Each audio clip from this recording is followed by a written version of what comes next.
kenapa ada orang yang rajin beribadah tapi masih suka menyalahkan dan merendahkan orang lain. Pertanyaannya macam saya betul kenal sinten, kenapa masih ada saja orang yang meskipun rajin beribadah tapi di sisi lain suka menyalahkan dan mengolok-olok orang lain. Jadi jawabnya tadi ya betul gampang. Kalau buka-buka intinya nyata, orang hidup itu perlu memiliki 3 aspek yang itu harus berusaha diseimbangkan. Aspek yang pertama itu iman, yang kedua ilmu, yang ketiga itu amal. Itu harus seimbang, dan ketiga-tiganya ini tidak bisa dipisah-pisahkan. Tidak bisa dipisah-pisahkan. Ketiga aspek ini, iman, ilmu, amal, itu kalau kemudian bisa diseimbangkan, itu insya Allah akan menjembatani kita untuk menjadi menuju kepada kesempurnaan baik di dunia maupun di akhirat. Dan ternyata kalau kita membuka kitab-kitab sejarah, dulu Islam maju itu karena ketiga-tiganya ini kuat.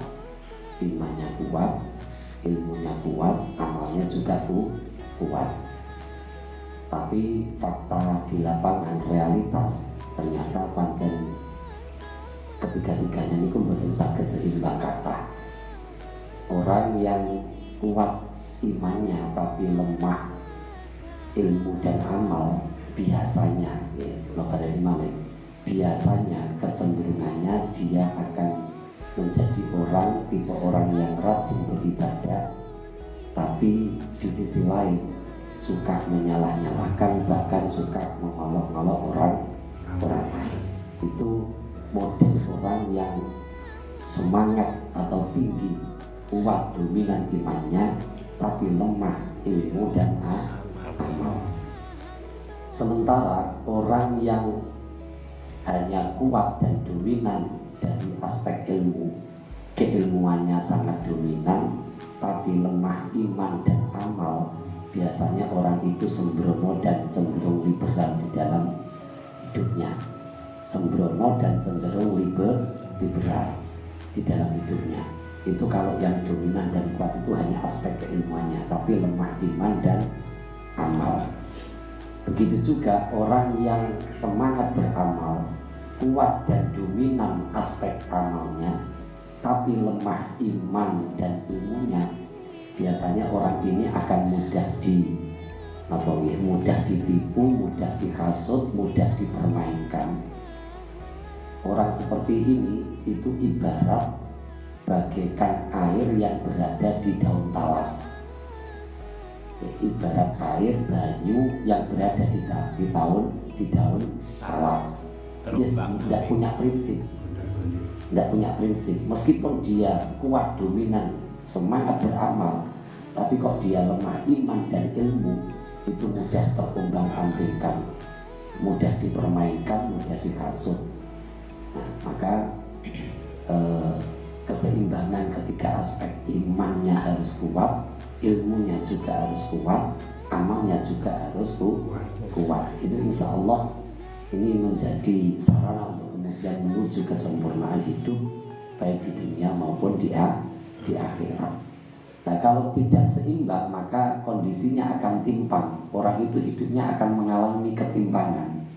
Ketimpangan ini dia timpang di antara spiritualisme yang mewujud dalam istilahnya takut mati. Sementara di sisi lain dia sangat cinta dunia, hubud dunia. Orang itu kalau ketiga aspek niku mboten seimbang, biasanya itu dia akan mengalami ketimpangan hidup yang berwujud spiritualisme berupa takut mati. Di sisi lain dia itu sangat cinta dunia, hubud dunia.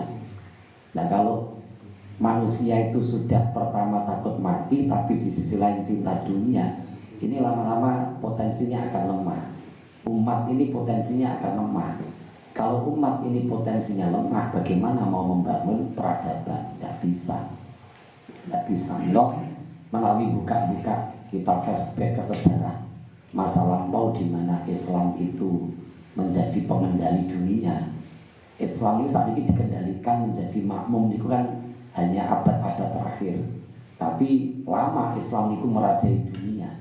Itu karena niku keimanannya, akidahnya kuat, kukuh, kemudian keilmuannya juga maju, ulama dihargai betul. Kalau semanten, karena nanti kalau aturnya guru itu betul-betul mulia dulu itu. Orang anaknya itu bisa membaca Fatihah, hafal Fatihah secara mungkin. Niku wali santri niku lek menghadiahi niku mboten gemen-gemen. Nanti kalau atur nih ada sing pinten niku 500 dirham itu ya 20 juta. Ada yang 80 juta. Matur suwun kepada guru yang telah mengajari anaknya bisa hafal membaca Fatihah ini kelasnya namanya Fatihah secara mungkin itu benar, fasih benar. Penghargaan ilmu dan pengorbanan pengorbanan harta demi bisa mengakses ilmu agama itu besar dulu. Kalau wonten sejarah itu eranya siapa itu Muadzin, guru TPI gajinya besar, Pak.